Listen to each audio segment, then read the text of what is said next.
ሰላም እንዴት ናችሁ? በዚህ አጭር ቪዲዮ ከሀገር ውጭ ላላችሁ እንዴት ፋይዳን ከባንክ አካውንታችሁና ከተለያዩ ነገሮች ጋር ማገናኘት እንደምትችሉ ነው የማሳያችሁ። ለዚህ የመጀመሪያው ስቴፕ የሚሆነው ምንድነው? አክቲቭ የሆነ ኢሜል ያስፈልጋችኋል ማለት ነው። እና ሁለተኛው ደግሞ እዚህኛው የናሽናል አይዲ ዌብሳይት ላይ id.et ብላችሁ ትገባላችሁ። ከዛ ወደዚህ ድረገጽ ይወስዳችኋል። እዚህ ምንድነው አፕዴት ዩር ፋይዳ የሚላለ እሱን ክሊክ ታደርጋላችሁ። ከዛ እዚህ ጋር ፋን ነምበራችሁን እንድታስገቡ ይጠይቃችኋል። ስለዚህ እዚህ ጋር 16 ዲጂት ነምበሩን ፋን ነምበራችሁን ታስገባላችሁ። ከዛ ቀጥል ትሉታላችሁ። እዚህ ጋር ምንድነው እናንተ ኦሬዲ የኢትዮጵያ ሲም ካርድ ስለሌላችሁ ሜሴጁ የሚገባው እዚህ ኢትዮጵያ ውስጥ ላለው ሰው ነው ማለት ነው። ስለዚህ ይሄ የሚላክላችሁ አንደኛው ኦቲፒ ሰው ሊልክላችሁ ይገባል። ከዛ በኋላ ግን ኢሜላችሁን ካስገባችሁ በኋላ ሁሉ ጊዜ እንደዚህ ነገር ለማስተዋወቅ ስትፈልጉ ወደ ኢሜላችሁ አንድ ላይ ስለሚላክ አትቸገሩ ማለት ነው። ስለዚህ ማነው ኦቲፒውን ደውላችሁ ሜሴጅ እንዲያደርጉላችሁ መጠየቅ ይኖርባችኋል። ስለዚህ እኔ ኦቲፒውን አስገባለሁ። ከዛ ካስገባችሁ በኋላ እዚህ ጋር አረጋግጥ ትሉታላችሁ።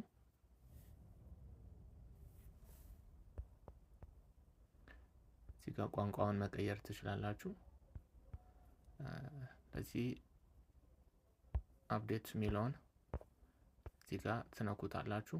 ከዛ በኋላ እዚህ ጋር የእናንተን ሙሉ መረጃ ያመጣላችኋል ማለት ነው። እዚህ ጋር ምንድነው የምታደርጉት? ኢሜል አለ እዚህ ጋር ኢሜሉን እዚህ ጋር ከላይ ኤዲት የሚለውን ነክታችሁ ኢሜላችሁን እዚህ ጋር ትክክለኛውን ታስገባላችሁ ማለት ነው። ስለዚህ አክቲቭ የሆነውን ኢሜል እዚህ ጋር ታስገባላችሁ።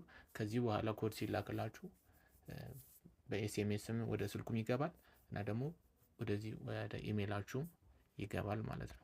ስለዚህ ኢሜላችሁን ካስገባችሁ በኋላ እዚህ ጋር ምንድነው መጨረሻ ላይ መጣችሁ እኔ ኦሬዲ ስላስገባሁኝ ነው ሰብሚት ቼንጅ ትሉታላችሁ። ሰብሚት ቼንጅ ካላችሁት በኋላ ከሁለት ቀን በኋላ ምንድነው የሚያደርጉት? ሜሴጅ ይልኩላችኋል። በኢሜላችሁ ሜሴጅ ይልኩላችኋል፣ በኤስኤምኤስም ይልኩላችኋል። ስለዚህ በኢሜል ላሳያችሁ አፕዴት ተደርጓል ምናምን ብሎ እንደዚህ መልእክት ይልኩላችኋል። ስለዚህ ከዚህ በኋላ ሁሉ ጊዜ በኤስኤምኤስም በኢሜላችሁም ይገባላችኋል። ስለዚህ አስሬ አትቸገሩም ማለት ነው።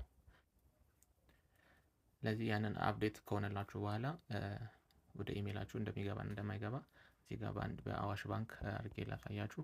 እዚህ ጋር ምንድነው ሃርሞናይዝ ማይ ባንክ አካውንት ትሉታላችሁ።